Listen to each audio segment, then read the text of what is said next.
talking about work-life balance. You have quite an interesting, as you're talking about a way of working and goals and things like that. You walk us through your kind of typical day. I know it starts at about 4:30 or 5. So I wake up around 5 o'clock in the morning.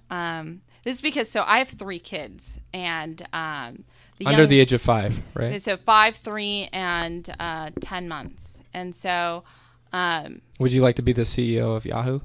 Yeah, I'm like, Marissa, why is everyone making such a big deal about Marissa? She has 1 child. She's pregnant. It's not a big deal yet. Have 3, have 4, then I'll be impressed. Right? Wait, let's clap. I think so. Or twins or triplets. Then we're competing. But no, so I wake up really early, and I think one of the things that we talked about was, I look back on my time and I try to figure out how much time I'm spending on things. And Mike and I have talked a lot about what's a sustainable sort of work week. And a lot of our coaches and mentors have told us somewhere around 60 to 70 hours a week is the magic number. It's sustainable, but it's really hard, right? I don't think 100-hour weeks are sustainable, but I think having done 60 to 70 fairly consistently, that's probably a pretty good core number. And so, I actually, these days I'm logging exactly what I do with my time. So I'm trying to hit, under 2 hours a day on email, which is actually really hard to do. And, how many awesome people do I meet in a week is also a metric that I'm measuring. I also, am trying to keep certain parts of the day clear so that when my kids are with me, that I actually am present for that moment. So 6:30 to 8 o'clock in the morning, I'm off the grid. 6 p.m. to 9 p.m., I try to be off the grid. And then weekends, I work when they nap. And other things that are non-negotiables, doctor's appointments, and parent-teacher conferences. And then, I try to throw in like 1 hour every month volunteering in my kids' classrooms. But you add those up, and it's actually hard to say, like, where do I fit in those 60 to 70 hours? And that's why, you end up backtracking it, and you have to wake up kind of early.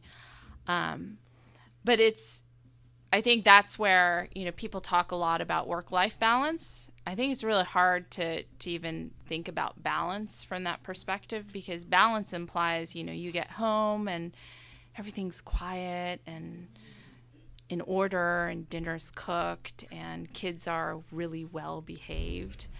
Mine aren't. And my house is usually a crazy mess and someone's screaming. Before I got here, like, my 10-month-old had a fever and I was like handing him off to my husband, like, good luck. And so it's never balanced, right? It's never a moment where you actually feel good about everything. So there's all these articles about, can women have it all? I don't think men can have it all either, right? It's like there's a partner on the other side who has exactly the same challenges. And so, I just work to try to keep it together, and hopefully, no one gets hurt in the process. We have really low baseline. What do you see with founders who deal with the same issues? Venture capitalists, typically you seem to work very, very hard. Maybe it's a much harder, or you work much harder than the average venture capitalist that I know. And what do you see with the founders? Do they work equally as hard? The best founders that you have in your portfolio companies, is there a correlation with work ethic and success in the company? This is an interesting question that we've been thinking a little bit about, even within our portfolio. We see a wide range.